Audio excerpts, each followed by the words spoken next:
Nagkakainitan ngayon sina DILG Secretary John Vic Remulla at ni Congressman Pulong Duterte.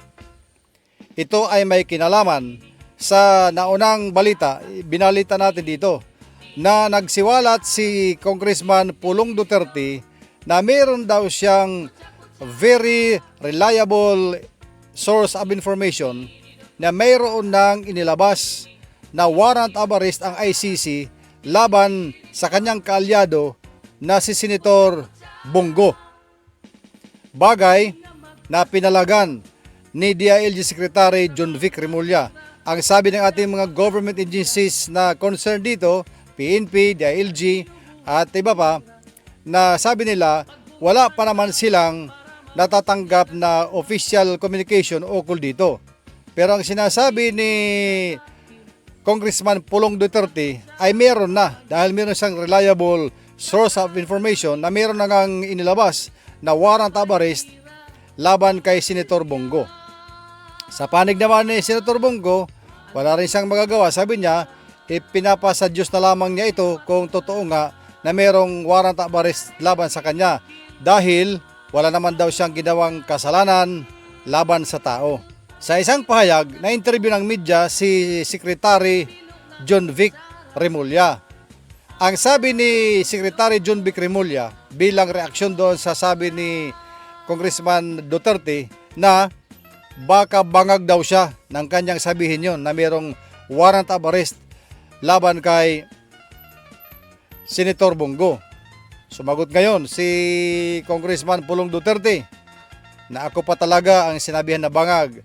Ngayon, dahil dyan ay naghamon naman ito si yung dating mga sinasabi nila. Naghamon naman itong si Congressman Pulong Duterte na o sige kung para malaman kung sino ang bangag.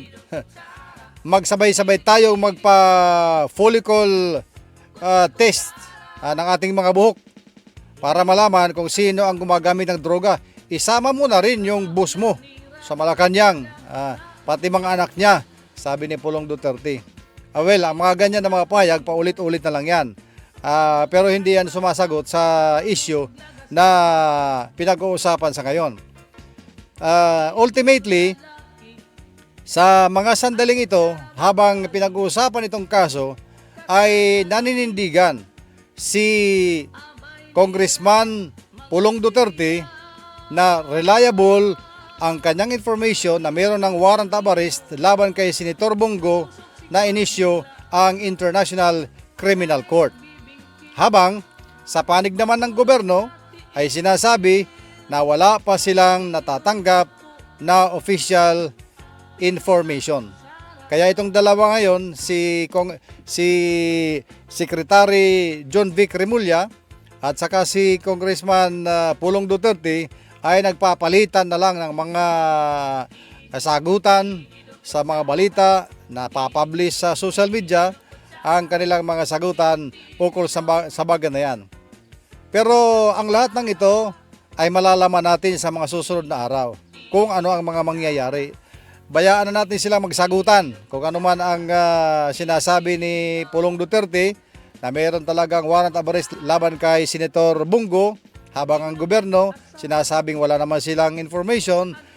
Siguro ang magagawa natin, hintayin na lang natin ang susunod na mga kabanata, ang susunod na mga mangyayari. May mga aresto ba, may mga lalabas ba na mga pahayag, at yan ang magdidesisyon, at dyan natin malalaman kung talagang meron nga wala.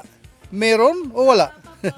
Yan ngayon ang mga nakahanging na mga information at mga tanong ng taong bayan.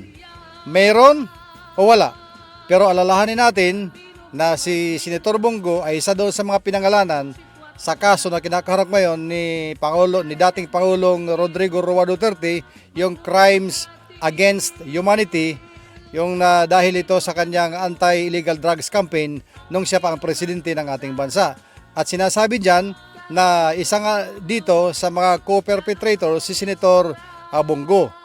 Na mangyari ito, hindi pa senator si Senator Bongo. Ngayong senator na siya, saka ito lumabas na mga problema ng mga kaso at nasama ang kanyang pangalan. Kaya abangan lang natin ang susunod na mga kabanata. Hayaan mo na silang magdebate sa sagutan sa media. Ang lahat niyan debate lang yan. Magsagutan sila ng magsagutan, okay lang yan. Pero ang ating abangan ng taong bayan, kung totoo nga kung may mangyayaring arestuhan sa mga susunod na araw. Yan ang ating abangan.